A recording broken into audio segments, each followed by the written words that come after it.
Good evening. Welcome to the Steelers Sanctuary podcast. I'm Leanne Lohman, joined by Bob Quinn, David Korb, Zachary Franciscus, and Dave Ribeiro. And we're here to talk about the Steelers' huge win over the Washington Commanders for Week 10. They said it couldn't be done. We were doubted every step of the way. They keep saying we haven't played anybody, and it may not have been a pretty win, but we still won 28-27 over the Commanders in Landover, Maryland yesterday.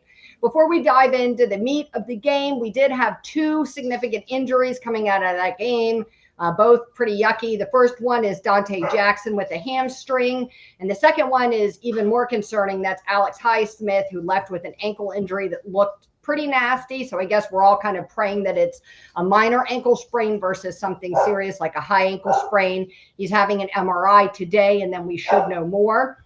We also want to show you guys our score predictions from last week. Every week at the end of the game, we put up our score predictions. We talk about them. We ask you guys to chime in with yours. So I got the most votes with 24-17, but I wasn't the closest. The closest actually this week was David. So if he got a prize, the prize would be him, but the prize is just our undying gratitude for something. So guys, let's talk a little bit about the game and what you guys thought. You're used to winning at this point, right, David? Don't do it, Leanne. Don't do that. Don't do that, what can Leanne. I say? That's what I do. Right? Just put another crown next to your name. You're the king of fantasy. Maybe two crowns. Or whatever the other he's not the king anymore. Sure, Bob. Sure. Yeah. You have one good week. You want to be crowned already? Nah. This is years of establishment here, sir. I thought one of the most interesting things about the game this week was just how aggressive Mike Tomlin was. I think we saw Mike Tomlin we don't usually see. I think we saw it with the decision to receive the ball, then the fake punt, and then the cadence at the end of the game. And I guess what I'm curious about is if you guys really think this is what is wrong with Bentley tonight? A new Mike Tomlin who's more aggressive. And do you like that or not like that? Well, I like it. I mean, anytime the Steelers are aggressive, I like it. I thought the fake punt was a great idea.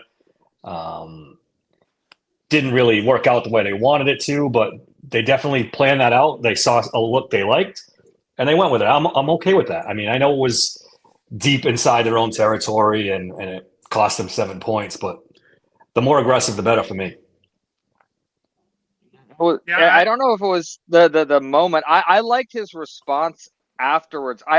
This Mike Tomlin seems a lot more willing to straight up tell the media, yeah, it's me. It's all me. And afterwards, he not only did he take responsibility for the choices, he took responsibility for the fact that it hampered the team at times. And that's what impressed me. So more than the play itself, that stuck out to me. Sorry, Bob, I cut you off there. No, it's fine. I was gonna say I'm the exact opposite. When it happened, get 3 coffins ready. I was thinking one for me, one for Tomlin, and one for James Pierre for dropping the ball. Look, was it wide open? Yes. From your own 15, when the guy you're kicking to has already muffed a punt and turned out fumbled the next one. I don't love that call there. No, he's gambling. He's doing whatever. But I remember, Mike Tomlin's history with fake punts, and it's not good. Even fake field goals. So last time he tried a fake, Boswell got a concussion. So I don't love that call there. Now, because you have all the momentum. You're 2 3-and-outs. This guy he can't hold on to the punt. And you kind of just gave Washington a way back into the game. I didn't love taking the ball. I mean, this is modern football. Why do you receive? You always defer. You want that double score going into the half, coming out of the half. I didn't like that. Now, it all worked out. Here's the good news. I mean, as far as I'm concerned, we made some poor decisions as far as I'm concerned, coaching. We didn't play very well. Russell Wilson was not very good for most of the game, but he was good when it counted. And the defense wasn't very good. And we won. So as a fan, we have to look at it as we are not playing our best football, and we are 7-2. The upside for this team is phenomenal, but this game was not. I mean, there were a lot of hidden issues that we've got to clean up going into Baltimore. Bob, I'm with you. Like, I didn't like it because of the fact of where the location of the ball was. Also, the personnel. Like, why would you pick the fifth string corner to be the guy to try to catch the ball? Like, I think you mentioned in text yesterday, like Skronik, put him out there. Like one of these fifth, sixth, seventh string wide receivers that nobody knows. Like, have him be the guy to be out there to make that catch. Am I excited that Tomlin's getting a little more aggressive and doing more trick stuff like that? Yes, but can we just be smarter about it? That's all I'm asking. I like the aggressiveness. Just be smarter about it. That's all I'm asking. Can you guys correct me if I'm wrong on this? But from what I heard, they didn't walk onto the field with 100%. We're going to run this. They walked onto the field with the ability to call it if they saw the right look. So what did they walked out? And so it wasn't they walked out and was like, hey, James Pierre, out of everyone on this team, we want you to catch that ball. It happened to work out that way. So right. I would have loved to go to someone else, but at least from my understanding, as Mike Catnucks everything that I set up over,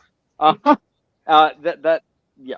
Thanks for losing my train of thought. So, but yeah, I don't think it was specifically supposed to be for James Pierre. I think when it showed up that way, they're like, we can't pass this up. Well, I thought they said they practiced all week with him. Said today that that's something that they practice constantly in practice, and they practice it to go to James Pierre, and they know if they see a certain look, which happens to be a look that the Commanders show a lot, where he would be out there on his own, that Killebrew would throw this pass to him, and he supposedly has caught it a million times. So maybe it's just why he's not a wide receiver in the NFL is because and it wasn't pressure he's got butter bricks. I mean, I don't know, but that that was at least what Kabali said, is that something that they do and work on over and over again, hoping for that look, which I think is why Tomlin said, given the opportunity, we would do it again.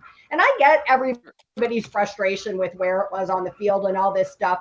But I have to say, I think you can look at this game one of two ways. You can look at this game as oh, we played like shit and this wasn't good enough and we still won. Or you can look at it like, wow, we played like shit and yet we still won, which is something we haven't been doing. Do you know what I mean? While Kenny Pickett had some comebacks, we weren't able to do this with Justin Fields against the Colts and, close the deal and get the win. And so to me, it says that we're building on something that's a good thing. We're tasked with adversity and we're able to pull the entire team together for this total team win.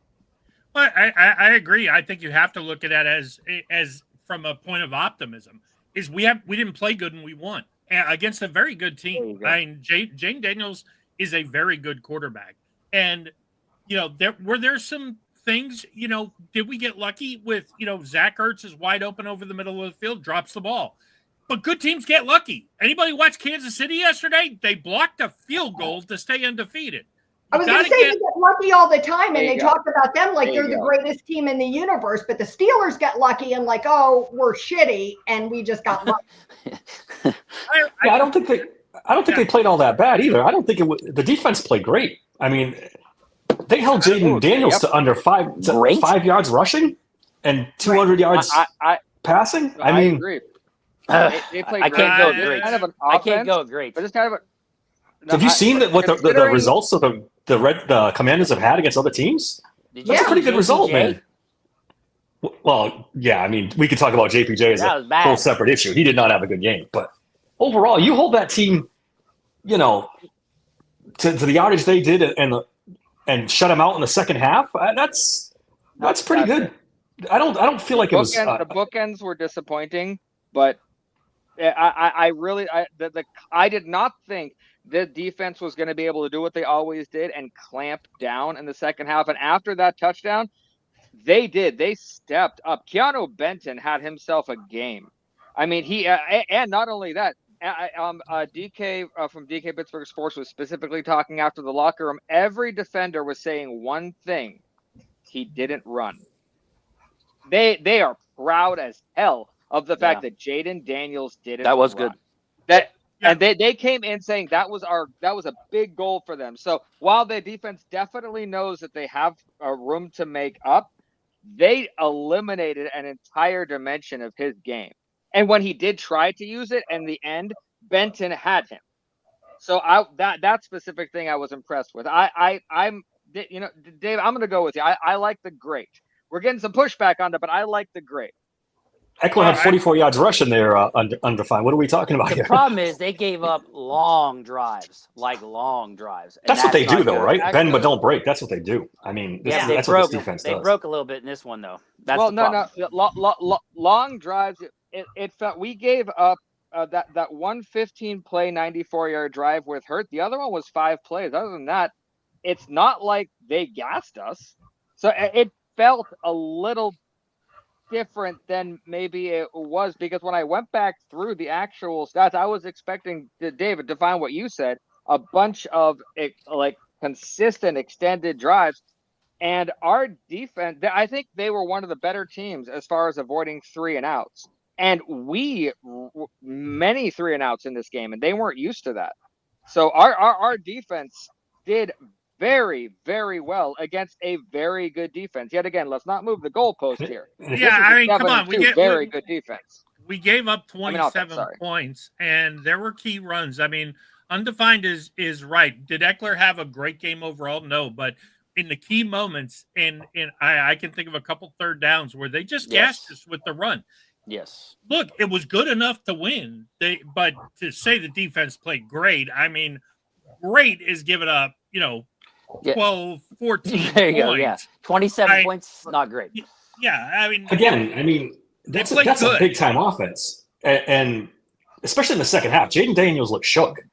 That pressure got into him. He was missing passes that he doesn't ordinarily miss. Well, wait, was Jaden Daniels missing passes, or were his receivers? Because it was a little of both, but I saw a lot of overthrows and I think we off-the-mark started throws getting too. him a little bit rattled. Do you know what I mean? So yes, that's what I mean. He was focus in on that defense for a minute and talk about this. Is this a defense that can beat the Ravens next week? Do you know what I mean?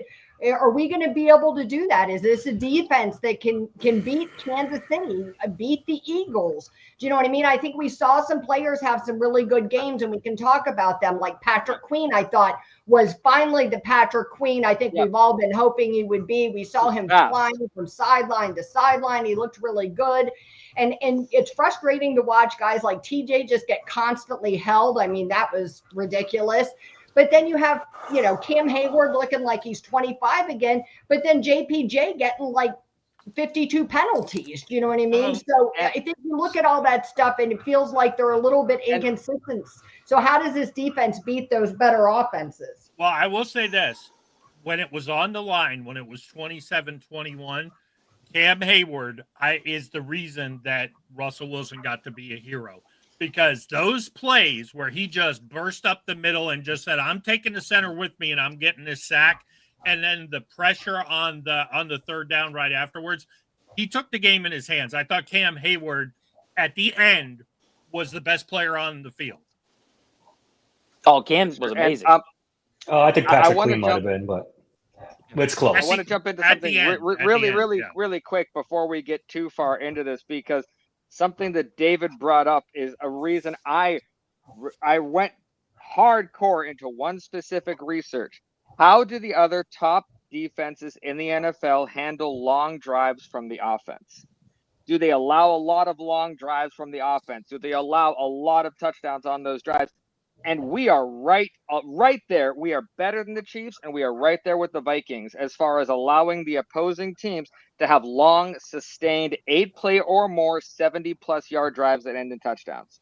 I mean, we think that but those are two of the elite defenses in the NFL for this year, two of the top ones, especially the Vikings. And as far as allowing the offense to have sustained drives down the field, all three of those are pretty much dead even. So if you're going to say that the Steelers are struggling on all those, you have to also put that same thing on the Vikings defense and the Chiefs defense. Yeah, Zach, we're all performing right along the same line. No, Zach, you're forgetting one key thing. Those teams are spending about half of what we spend on defense. Well, that's what we get into the thick of it. They're spending a lot.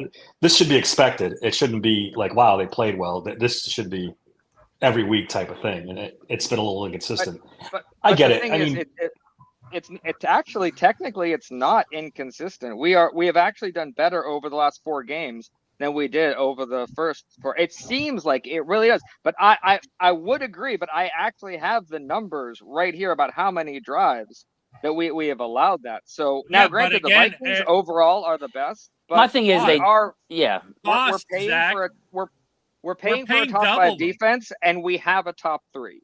No, So while we might, we're paying for a top 1 defense. We outspend everybody by far on Yeah, defense. I don't want to hear we're spending for top 3 because we're spending more than half our salary cap on defense. well, but So in I that expect case, a little more out of you have the to say And we're that 7-2. anything around 32, 31 to 30 from the offense is perfectly acceptable. Then you have to go both ways because we are spending the least on offense, so we should expect a bottom dwelling offense. The margin of error has to be there on both sides. Yeah. So I'm just saying, The in margin comparison there to the on both other, sides, but we're talking about the highest paid defense in the NFL who just gave up 27 points, and we're acting like they're the 1,000 Ravens. But they gave up 27 points. It was still less than what other teams have been giving up against Washington. They contained Daniels far better than anybody else has, and they held them in every category compared to what other teams have been able to do against them. We knew all along that the Washington was going to score, and the only way we were going to win this game is if we also scored. You know what I mean? This wasn't going to be that old Steelers game where, you know, defense wins and we put up something funky like 11 points and win the game. that I was mean, because when- I will give you the When we the did fact our that over-unders, defense- guys, we were saying Jaden Daniels, we're going to be able to keep him under 50 yards rushing. We're going to keep him under 250 yards passing. And they did all that. I mean, They did all that. But it feels like the goalposts move. Like then no one's happy with what you thought he couldn't even do. Then they do it, and then we're still not happy. we should spend him in on Joey Porter. I mean, he was. The Dick LeBeau rule. A good defense only needs 17 points from their offense, and we needed 28 to win this game. Yeah, but that was Period. Dick LeBeau was Period. the 1990s, bro. 2000s. This is 2024. To This quote is a whole you, it different went animal. really well. It went really well, just like it went really Well, well yeah. with Kevin And Colbert as the GM. The defense, So, defense who was doing due. This is what, but we have been asking for this for a while. We've been asking for when these games happen, because even to the best defenses in the NFL, unless you're like the 2000 Ravens or the 79 Steelers, bad games happen to really even the best defenses, and our offense in the past has not been able to help us win. We have lost those games. We won not completely in spite of our defense, but mainly because of our offense. They were willing to put up those points. So I wanted to put this up because overall, I agree with John about this fake punt costing us 7 points. Do you know what I mean? So you really would have been looking at. Yeah, I know that's a that good you point. can pick apart any game in this manner, but realistically, you could have easily been looking at 20 points. Do you know what I mean? And not such a It That's a good score. also proves the point they shouldn't have done it on the 15-yard line. That's what it also proves. And then you know what? And then it's a valid Well, point in that regard. it is. We can't kill Tomlin for we making fun of him for, when he says I don't live in my fears, and he does, and then Right. kill him for taking a chance. You can't have it both ways. I Right. mean, I agree. Maybe this is why he doesn't live in his fears, apparently. Look, and here's the thing, and this is why we should all be optimistic and happy about this. Yeah, we could pick it apart, and it wasn't. There's a lot of things that weren't good, and we won. So think about years past. We're picking it apart, and we lost by 4 touchdowns, and we're all upset. Right. yeah, no doubt, no doubt. That's the We're problem. picking it Bravo. apart, Bravo. and we won. We're winning. Yep. That's a good point. Yep. That's Let's what talk makes about me feel Joey really Porter good about Jr. this. Let's Yeah, talk let's- about him because I think we need to spend a couple of minutes on him. I want to say that when I just look at the way he plays, I think he is taking a step forward in some ways. Do you know what I mean? But then other times he feels very, what is it Tomlin always calls it, like JV. Do you know what I mean? Yeah. So what do you guys think is going on with him and all the penalties and getting handsy like he did back at Penn State sometimes? The penalties you have to take with a grain of salt, because this officiating crew calls the most defensive pass interferences in the entire NFL. Yeah, So but take Zach, it. So those are legit. Joey Porter is handsy, but Yeah. he's handsy with a crew that looks for it anyway. I think I'm not his saying knee got they in their weren't called. mouth yesterday, and then all they could see was him doing stuff with his hands. Exactly. And look, So, they yeah, were picking so on him. When I tweeted it out, they were searching him out. Terry Yeah, that's McLaurin what was I wearing him out, just wearing him out. That was not his best game. Because it wasn't his best game, but there was also some weak calls, But hey, look, if you're being watched, if they're targeting you, right, then you've got Then you got to clean it up. clean it up. I mean, that responsibility falls to him. He's a pro. And we had his back. That's what I like. He allowed Terry McLaurin had over 100 yards, and we still won. And we're like, listen, dude, you don't have this game all the time, but if you do, you got 10 guys who got your back. So, well, I mean, let's give a little credit to Terry McLaurin. I mean, he's a top. No, he's a good receiver. oh yeah, Absolutely. dude was great. I don't think it's taken Really, anything really. away from McLaurin at all. Yeah, well, it's hey, Joey Porter didn't play good. I'm sorry, but if you line up one-on-one against Terry McLaurin, I don't care who you are. Think about how George Pickens cooked Patrick Surtain. Anybody think Patrick Surtain isn't any good? I mean, good corners are going to get cooked by good receivers, especially if the ref is calling it tight down the field. Joey Porter's holdings and pass interference were all 100% legitimate, but I think we've got to, you've got to factor in. We're about to go against Zay Flowers, Rashad Bateman, Mark Andrews, Isaiah Likely, and please Deontay Johnson. But yeah, I mean, let's hope Deontay's on the field, because if he plays like he did the first two games, that it can only help us. But Zay Flowers, you're going to match him up one-on-one with Joey Porter? I don't like that matchup. I don't like that matchup either. Yeah, He's better against the bigger receivers. The small, shifty, quick ones give him trouble. Yeah. Obviously. Yeah. And I appreciate the positivity from my mother.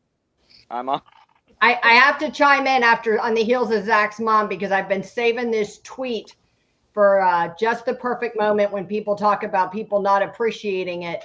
My buddy Frick on Twitter yesterday saying elephants are born weighing 250 pounds. They're the biggest babies on earth, except for Steelers fans who panic at the moment of adversity during a Steelers game and don't appreciate the win. I'd add those Steelers babies too. Well, it's not like the Steelers haven't given us a little ammunition to panic sometimes. It's true. On some of these games. But no, I get the larger point. I mean, this team seems different, right? It seems a little bit. Yeah.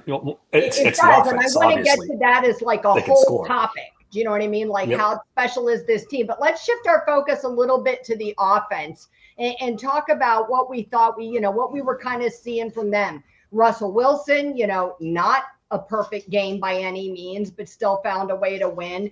George Pickens, I thought, had an outstanding game where he took a lot of credit. Of course, he was getting fed the ball, but to hear that he was also out there, and you could see at the eye test of him blocking for the run game, I thought was a positive thing to see. So if that's what you have to do to get this kid to do his job, then I'm all for it. And then Jaylen Warren, and Najee, I think they about split those runs about 50-50, but Warren had that fumble. It's unfortunate, but how does that affect him going forward? And then do we think that they'll ever fit in Justin Fields in some sort of Taysom Hill package? What do you guys think?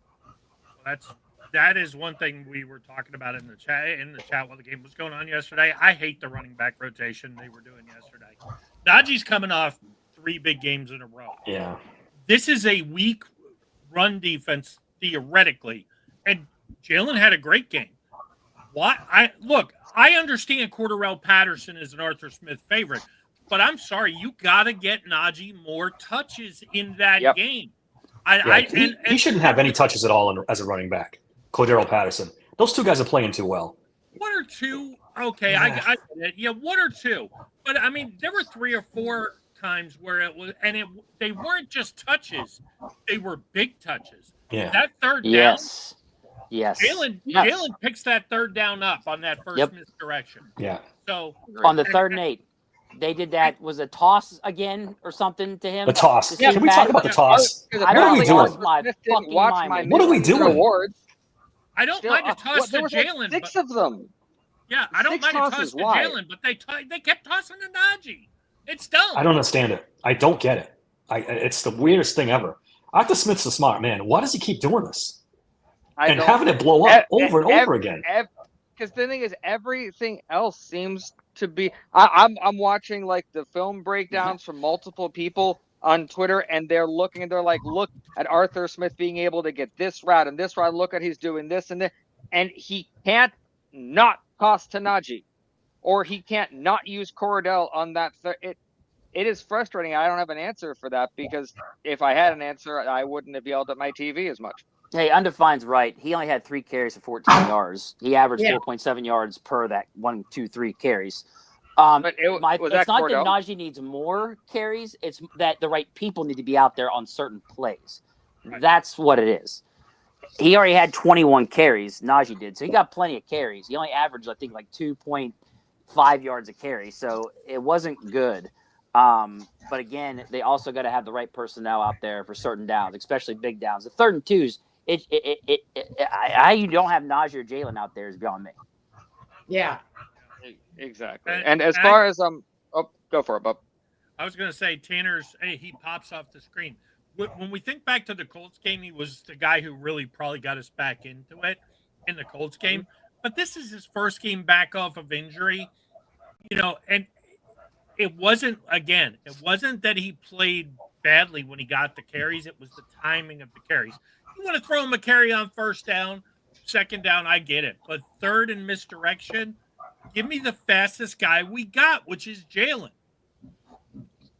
I agree with the usage and the right packages, all of that. I totally agree, but I still think that we should be using Patterson some. I think that the more that you can, more different looks you can have, the more different personnel you have that can be effective, the more it can potentially confuse the defense and help your offense out. So I don't know if I thought 3 carries was quite the right number, but then like you said, he's coming back from injury. So maybe that was kind of the test to see where he is and how he does.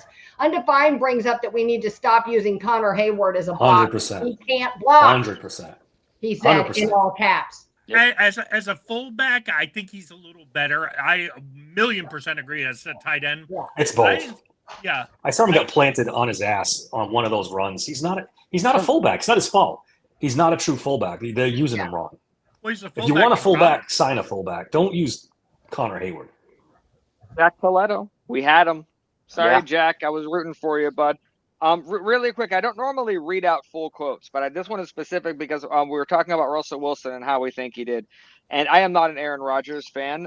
Ever since they beat us in the Super Bowl, it's official. I'm never allowed to like you, but Aaron Rodgers now even more.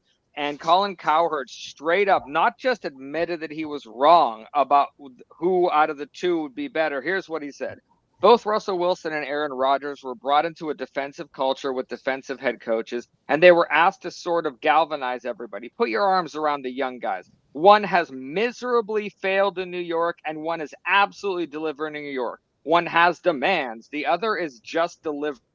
Said, Mike Williams, I can't work with you. The other said, Mike, come here. Let's go for the game-winning touchdown. When you've convinced Colin Cowherd, you're doing something right. So I like what you said, Dave. And we're going to talk about it later because Sarah Malo believes the same thing. There's something different about this specific football team.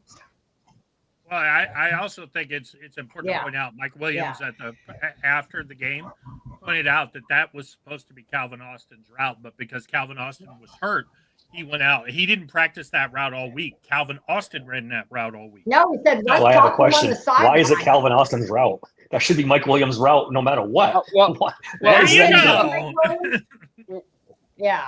We're saying that, but wasn't that the route that got Calvin Austin his long touchdown before? So while with Mike Williams, we would prefer him to be in that, it has worked before in crucial moments. So let's not just completely throw it out with Calvin Austin in that situation. Either or route. You know what I mean? If it's not Calvin's best day, that's a Mike Williams route. And if it's Calvin's good day, then that's a Calvin route. Charlotte brought up how we're feeling about Pickens. She said, I feel like the diva notion can't be said by the fan base anymore after his performance yesterday. I felt like he was 100% a team player. I was impressed to see him out there blocking. I thought that was awesome to see. I think all along, I know people want to call him a diva. And if what it takes is feeding this kid the ball to get him to be a functional member of the offense, then I say feed him the ball because he looked like $1 million out there yesterday. What did you guys think? Isn't that every starting NFL receiver? Yes. I mean, people keep saying that, but we have a upper tier starting NFL receiver in George Pickens. He should get the ball. He feels like he should get the ball. And no matter what you tell him, he's open every single play. You cannot convince him otherwise. So that's just kind of what you get with George Pickens. But dude was great yesterday. I don't hear anybody mentioning the most important play of the game. which was the fact that he had the presence of mind to touch that guy down, who made the interception. Good call, Bob. Because if he doesn't touch that guy down, we lose that game. Because That's they're inside the 30, Mhm. and even if they run the ball in the line 3 times and kick a field goal and go up 2 scores, we lose. Did anybody else notice the extracurricular stuff with him though? Like after the first interception, he grabbed Mike Sanistril and like suplexed him on the ground. Loved it. Yeah, the And Washington fan base And then really the noticed screen it. pass on the other side, well, the short pass on the other side where he's jumping and grabbing people by the face mask. I think he's on the verge of a stupid play on any given moment. It's just Nick Farabaugh believes it that scares the crap out of me.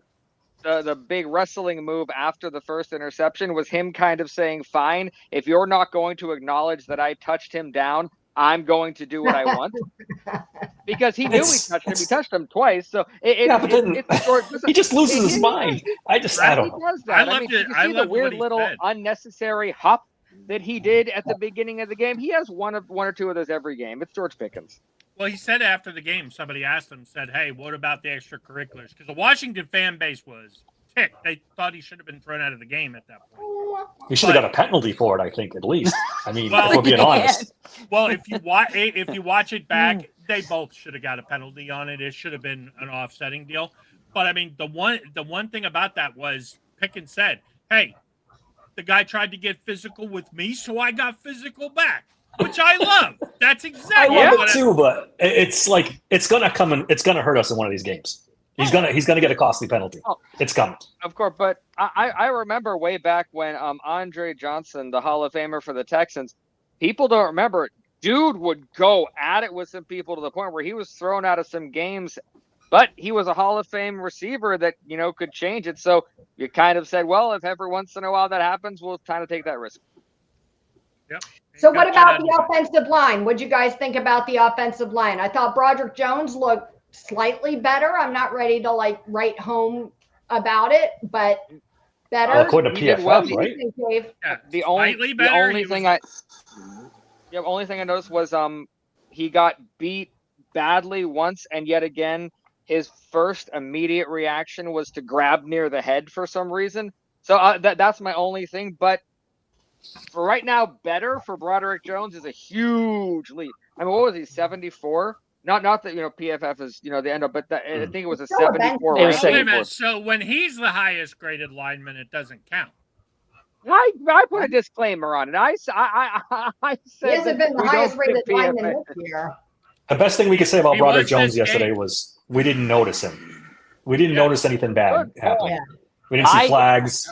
I thought the O-line did not do as well in the first half as a whole. It wasn't Jones. The first half of the season or the first half of the game? The game. I saw a lot of missed blocks. Remember I sent it in a text to you guys. I said, I'm seeing a lot of missed blocks here by tight ends too. Like there was a lot of missed blocks by McCormick. Jones, I thought, missed one block in the run game. Frazier, Sam Malu, I was seeing a bunch of missed blocks by the O-line in the first half. It got better in the second half. Pretty much when Jalen Warner started taking off was when I thought they really started to get better blocking-wise in the game. That was the best blocking part of the game, in my opinion. Yeah, do you think Jalen Warren's in the doghouse now? Adjustments, which is something for years I've said, why don't we do that? Other teams do that. I feel like we're actually doing that under Arthur Smith. Doing what? Making some halftime adjustments. Oh, yes. Yes. I mean, they've been a second half team most of these games. So you're right. I agree. They're definitely which I don't love, but we used to be a no-half team because we win because we won. You know what I mean? But you come back out to the same shit you did the entire first half. You're like, why are we still doing this? Yes, they actually are making adjustments now because you see it in the second half that they come flying in there and start doing things are way better. And you're like, wow, did you guys actually make adjustments? This is nice. Yeah. Actually, undefined, that's a good point. Russ was getting swarmed, and the positive I noticed from that, and see if you guys agree, his calf looks fine. I mean, he was moving. Like he escaped a couple pockets.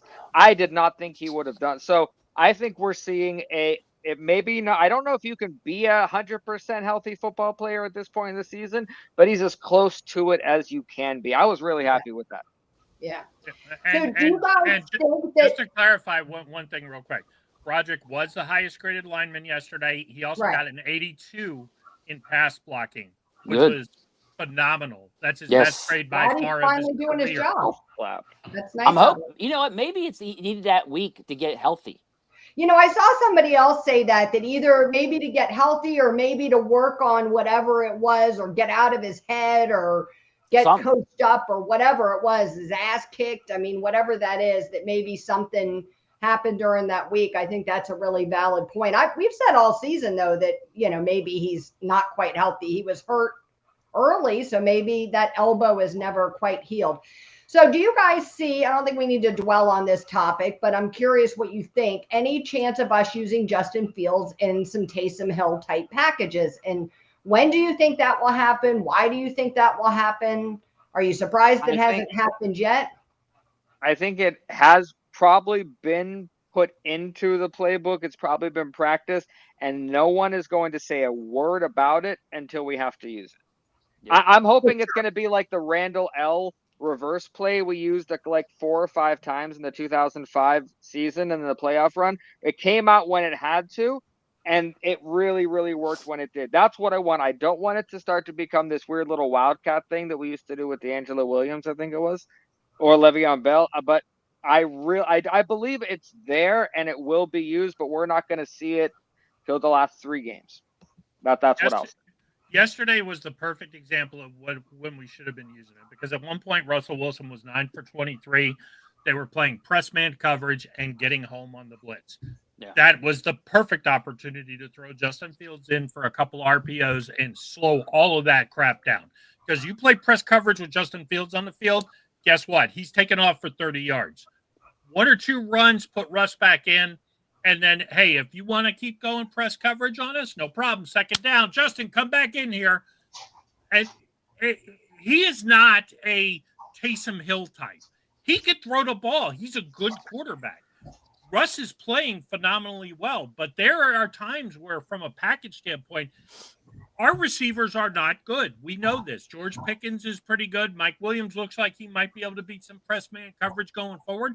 But if you play press man coverage on Calvin Austin and Van Jefferson, you're going to get what you get yesterday. A lot of times those guys are not going to be able to get open. So when everybody turns their back and that rush comes up the field, that's the perfect time to throw a package in with Justin Fields and say, okay, come on, boom, I'll go around the edge and I'll take off. And I'm okay if you suddenly back off and drop in the zone, he's okay to throw the ball for a play or two. I mean, I think I see him more as, I don't even know who I would compare him to recently, because like a Jacoby Brissett, Jameis Winston, where they bring him in just to sneak it, or a Taysom Hill where it's a gadget play. Justin Fields is too good. He's not a gadget player, but I would love to see 2 or 3 times a game where he comes in RPOs. And hey, if you're dumb enough to rush me all out, I'll hit a guy who's wide open.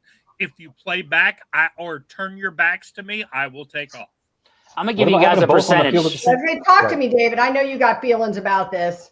I'm going to give you guys a percentage, 51%. They got to worry about the 51% snap thing with Justin Fields, because that's going to change. Doing half the snaps with Justin Fields? They're going to be worried about the snap percentage, because it's going to bump him from a 6 to a 4. It's going to jump them from a 6 to a 4th. And compensation to the Bears. They have to be careful because of 2 reasons. 1, they might need Justin to play because Russell Wilson gets hurt. So they could hit that 51% quick. And then 2, if they start doing these gadget stuff with him, which I love the idea of it. I do. I just think that they have to keep that in the back of their head. They got to clear that 51% stuff. I really do. They think about that, Dave. They just want to win. They just want to win. They don't care about that.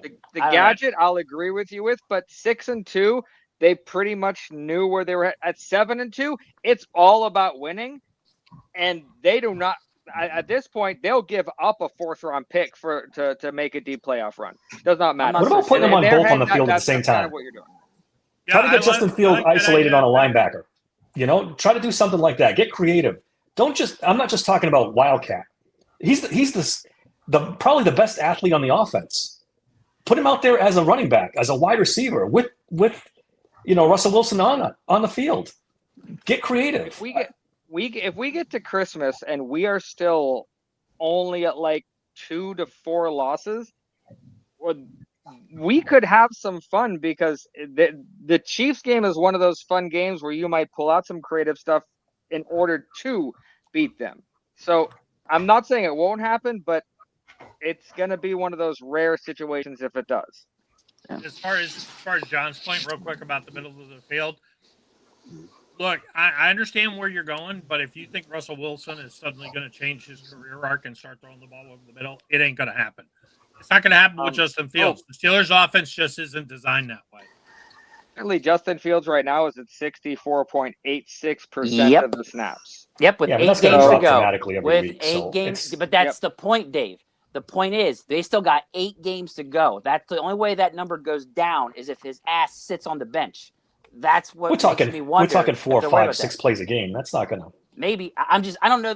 I'm just telling you. I think it's something they have to worry about. Going from the 6th to the 4th, it is something to worry about. Look at how much it held Mike them back Tomlin with heard you moves. taking it that seriously, he'd be seriously offended. Look how many times they were hampered because of the 6th and the 4th thing when making moves for people. It's something they have to keep in the back of their head. So we're telling you right now, they're going to be worried about the 1%. If they really felt that was the key to winning, that they'd be like, "Oh fuck, we'll just have to lose because." They don't think it's the key to winning. It's a draft pick. They don't think it's the key to winning. It's something that they're not going to just have some gadget plays out there. They're not going to risk it just for that. Now, mind you, if they get to where they know they've cleared it, then you're going to see them input it more. Yeah. And one other thing about this, whole idea from a defense perspective, Washington played press and maybe showed a formula to slow the Steelers down a little bit. But Baltimore, Cleveland, Cincinnati, well, maybe Cleveland a little bit. But Baltimore and Cincinnati, please play that press coverage on us because your cornerbacks stink. And if you want to play George Pickens and Mike Williams, and I thought Matt Ryan made a good point on this on the postgame yesterday, when you put Mike Williams in the mix now, and he showed at least for one play that now it's a pick your poison if you play press on the outside with a single high safety. Because if you cheat the Pickens side, you throw it to Williams. Cheat the Williams side, you throw it to Pickens. So now maybe, but I mean, Marlon Humphrey on George Pickens, we've all seen what that looks like. And Cincinnati, yeah, please. Now, Kansas City, Philadelphia, to me, are the only 2 good defenses we're going to see for the rest of the season. So, there's an opportunity that we won't see that kind of slowdown. But come playoff time, it is something we need to keep in the back of our head and get ready for. How do you guys think the new players did yesterday? Very small sample size, of course. I imagine we'll be seeing more of Preston Smith with the injury to Alex Highsmith. And, obviously Williams looked good on the touchdown. What did you guys think? More than I thought we'd see out of them. I expected Preston Smith to have at least one, not huge impact play, but one play where we're like, oh, it's Preston Smith. Much bigger impact play than I thought. And Mike Williams, right play, right time, and the willingness to never run that route before. And that was a pretty route. That was a guy who knows how to play football running a route. So now I'm not saying it's going to be extrapolated into that play every single time, but this was a team win. And to get that kind of contribution from early guys, I'm excited about that. Yeah, I mean, I'm going to reserve judgment a little bit on Mike Williams. It was a great play, obviously, to touchdown to win the game. I think to Bob's point in the press, man, I don't know if Mike Williams really helps you with that. He's not that, break the press kind of wide receiver, shifty kind of guy that they needed. We'll see. I mean, we can play this, chuck the ball downfield and hope one of these guys makes an acrobatic catch. And maybe it works out all season. Maybe it does. But it seems unsustainable to me to keep, hoping that George Pickens is going to twist and turn and make a great play. Well, Mike Williams is going to make a great play. They need one more guy. And maybe that guy's, comes from the tight end. Or maybe it's Jalen Warren. I don't know. But Mike Williams is fine. He played 3 snaps. He got a touchdown. That was great. Preston Williams was good. I think we're going to see a lot of spread out. Like, I don't think it's going to be – I think people think Mike Williams is going to be this like number 2 wide receiver. And I don't think that's it. I think it's still George Pickens. And then you've got, other guys. And I think that depending on what the play is and what the defense looks like, we'll see different people get involved in different ways. Do you know what I mean? So I haven't given up on Van Jefferson being involved some. I don't think he's anything great. I don't think any of them are anything great other than Pickens. But I do think that there is some opportunity now. It opens it up to get him involved a little bit more. This is a terrible question. We're not even answering this question because put that evil on me, Ricky Bobby. Don't you put that on us. We're not answering that horrible question. I mean, we have to hope he doesn't get injured. And if that's what happens, then yeah, I think we're going to have to deal on Freiermuth. Somebody else says Freiermuth. I agree. Look, go ahead, Dave. Well, here's what I was going to say. Here's what I do like. I like the fact that Mike Williams on one play had more yards than both Calvin Austin III and Jefferson combined. Yeah. He had one reception of 32 yards. Austin only had 20 the whole game and had 6 targets. Jefferson had 2 targets for 0 yards. So if you're looking for a positive here, the one positive is my man in one play had a touchdown and more yards. Is that a positive? Or a giant negative that those two guys did that Here's the positive. Here's the positive. He's also extremely motivated. Here's the positive. And you shouldn't expect anything out of him. I expected nothing out of him this game. And we got the winning fucking touchdown from him. That's right. So once he gets acclimated to this offense and gets it figured out, maybe, just maybe, we might have something here. I'm hoping. But I don't know. Me personally, if I was them, I'd bump him out wide, and then you move Calvin Austin into the slot and let him destroy these middle linebackers or nickel corners. That's just me personally. I'm done with Van Jefferson, guys. He had one great catch. Yep. Get over it. Get the fuck over it. He's not good enough. It should be Calvin Austin third in the slot and have Mike Williams and have Pickens wide, and let's roll. That's just me personally. I have to accept, and I have accepted, and I am actually weirdly comfortable with the fact that this offense pretty much is Russell Wilson, Najee Harris, and George Pickens, and an X factor from the random collection afterwards. Yeah. So that's how I see it. One of those guys is going to step up, and they've all shown they can. It's not consistent, but if you have a bunch of guys that can inconsistently step up, you put enough of them together, you'll get some kind of streak. So that I'd put Jalen Warren into that too if he's healthy. Now. Yeah. Jalen Warren dependable if he's not healthy. bad weather. I didn't know this and do you guys know if this is true? Apparently, Jalen Warren is a terrible, terrible bad weather running back. Almost every bad weather game where he fumbles. I saw that on Twitter. I did not. I wanted to fumbles check are concerned. if you guys had noticed that. Fumbles are concerned. Yeah. Yeah, I thought Charles Davis made a good point in the passing game yesterday. There was a play where Darnell Washington ended up running a crossing route. Doesn't anyone notice this? I feel like I'm taking crazy pills. Where the heck is Pat Freiermuth on that play? Why is Pat Freiermuth more snaps than Freiermuth yesterday? Yeah. Why is Pat Freiermuth not running those? You throw the ball over the middle on a crossing route. Hey, look, I love Darnell Washington. I'm so happy we have him, but that is not the guy to be running across the field on a crossing route, especially at tight end. So I want to ask you guys before we run out of time, do you guys think that this team is something special? I want Zach to talk a little bit about Isaac Seumalo's comment that he made about the team, but it's something that's been kind of coming up all day from the players, from the Pittsburgh media. Zach, tell us what Isaac said. Well, apparently he is seeing. He didn't straight up say this is a Super Bowl team. He is seeing things about this team that he has seen on the Super Bowl squads that he knows is necessary to put together a Super Bowl roster. And that does not sound unrealistic to me right now. Coming into this, I think all of us 100% were like, it's not a Super Bowl year. We hope for a playoff win. It's not a Super Bowl year. My opinion has changed that it feels different. We're all saying it. Bob put it perfectly in the beginning.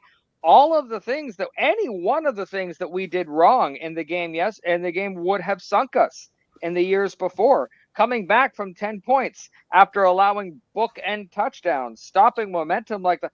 There's specific things that are happening that we haven't been good at, or we just simply haven't done under Mike Tomlin as a whole. So we're not. I think it was Mark Caboli who put it well. We are no longer dragging teams down to our level and forcing them to play where we are. We are able to play where they are. And that is huge. So I'm not going, because everyone will come for me. I'm not saying we're a Super Bowl team or we're going to get there. I'm saying this is a team that I would be very, very, very, very comfortable banking at least one playoff win on. I don't think it has to be a Super Bowl winning team to be something special. Do you know what I mean? Yeah. So I think it's fair to say that we've got something special here. Look, the elephant in the room is the AFC is not very good. I mean, Yeah, I've been saying it for a while. Baltimore's a flawed team. I don't know how Kansas City is undefeated, but they are. Nobody The does. team I'm more afraid of, if we see them again, is the Chargers. They've only given up 118 points. That's 30 less than we have. I'm not excited to play the Chargers again with a potentially healthy Justin Herbert. That's a team that I think has a chance to catch Kansas City. Buffalo may be the most complete team, but their defense isn't great either. So, look, we have just as good a chance as anybody. We're playing better than we thought we would. Russell Wilson has been a revelation. I was as down as anybody on Russell Wilson at the beginning of the year, and he's been really good. Now, yesterday I didn't think he played very good, but he figured out a way to win the game. Let's see if he can keep doing that and get a little bit better. He needs to complete more than 50% of his passes. So for me, the way I look at this game specifically is we didn't win the turnover battle. I think we were down by 10 points? Was it 10 points we were down at one point in the game? Yep. Yes. And Wilson was kind of off. The defense gave up some long scoring touchdowns, and somehow we still came back in their stadium to win the game against a good team. Yeah. That's what gives me the most hope. This team is legit, and as long as they stay healthy, we're definitely looking at a legit playoff team here that no one should want to face in the playoffs, is my thing. As long as they stay healthy. I think it feels special because we're finally getting decent quarterback play for the first time in 4 years, right? I mean, the way Russ is playing right now, I know he didn't play great yesterday, but he made big plays to win the game. We haven't seen that since 2018-ish, 2019 maybe. Like, I'm going to piggyback on what Bob said. This is a wide open AFC. If Russ can stay hot, if they can keep their defense healthy and playing like this, they got as good a shot as anybody to at least definitely get their first playoff win and maybe even get the AFC Championship. And then who knows after that? I had a fun thought yesterday, and I know it's an outlier, but I was watching the Texans-Lions game, and I'm sitting there, I'm like, the Lions are one of the best teams in the NFC. We get there. He gives us 5 interceptions with our defense. So it's just something that popped out that while they still came back and won, though. He would have won that game running away if he gives us 5 interceptions. So it's things like that where comparing it to how we would have played against them in that situation, Jared Goff on a big stage does something like that. So it's not a stretch to say that we could stand up against some of the NFC teams. We're going to find out against the Eagles. So I heard a crazy stat though. I think it was the 4th time in Goff's career he had more than 4 interceptions in a game. He's 4-0 in those games. Crazy. It's crazy. That's wild. Richard asked a question. He wants to know, is Coach Tomlin not wearing a headset this season? No, he is. Well, he's not calling the offense this season. Right. He's been doing it the last couple of years. No, he's wearing a headset. I think they showed that when they won the game, he took his headset off and handed it to I think so, too. I couldn't remember. Yeah. Stroud I think he's not wearing it on offense, to be honest. Seriously. Maybe they put him on mute. Put him on what? On mute. On mute. Oh. So he can listen, but he can't talk. Yeah, not a bad idea. Well, guys, any closing thoughts? Any final things you want to say about yesterday's game? Big win. If we go into Baltimore after this and we win, I don't think we should talk about the ifs. I should talk about when we're contending deep in the playoffs. That's how my mindset will move. I honestly will. I don't think that's a big jump. So that's where I am. Yeah. look, we'll get into this more as the week goes on. This is an important game. This is a must-win, and I'll tell you why. Because we're at home. Yep. We have to hold serve in the division. We get to 8-2. Baltimore goes to 7-4. We got a 2.5 game lead on them. And then I think we start talking about, okay, there's some special things that can happen. Isn't it kind of our MO to lose to Baltimore at home and beat them in Baltimore, though? 7-1 in the last 8. We beat them in both places. Yeah. But this is a little bit different Baltimore team. I think this game's going to look, and just as a preview for the end of the week, this is going to look a lot more like the Cincinnati-Baltimore games than a Baltimore-Pittsburgh game. I don't know. I think it could devolve into a rock fight just like it always does. I mean, I think if you really want to know how legit this team is, come and see me after the at Baltimore, at Eagles, and then taking on the Chiefs at home on Christmas. That is when we're going to really know what kind of team we've got here. The next 2 games are within 10 days. So we have these next 2 games coming up in 10 days. Then we have the 3 games rush in 10 days. So thank crazy God schedule. when we get to the end of this season, if we are and doing all that, let's not move the goalpost too much on ourselves. Let's at least spend an entire episode just basking in that kind of a glory. Yeah. I'm excited. I love with our sniper, but I think the Steelers are highly motivated too. Do you know what I mean? I don't want to take that away from us. I think we're just as motivated. I think that the Ravens have been, hearing all season how great they are and how they're supposed to be a Super Bowl contenders, while the Steelers have been getting shit on all season. And I think that, that one tends to be more motivational than the other, I think. So we'll see. It's going to be a dogfight. It always is. And yeah, it's just exciting to have these 2 teams be this good and playing it, second half of the season. It's That's what exciting it's all to about. feel like we have a shot. I mean, we Ravens, Steelers, meaningful games. It's awesome. Can't wait. Yeah, I mean, but don't get it twisted. Ravens, no Kyle Hamilton. That defense is bad. It's bad. If we go into this game, and their offense is great, so I don't think the defense could end up playing very well. We were talking about giving up 27 points to the Commanders. You give up 27 points to the Ravens and we win this game 31-27, then its likelihood is defense had a pretty good game because this offense is ridiculous. Yeah. All right. Got one final thing to leave you guys with. Before we go, I want to say, please follow us all on social media. You can see our social media handles under our name. You can also follow the Steelers Sanctuary as well as the Steelers Sanctuary podcast page on Twitter. Please drop us comments. Let us know what you think if you're catching this show after the fact. Tomorrow, Tuesday, we'll be back with our live Good, Bad, and the Ugly show at 6:30 tomorrow night that we do every week. And we will also film later this week our preview show on Thursday, our preview of the Ravens game, talk a little bit more in depth. We hope you'll join us for that and let us know what your thoughts are. We appreciate all of you that came out and chatted with us tonight and talked to us, and it makes the show so much more interesting and fun.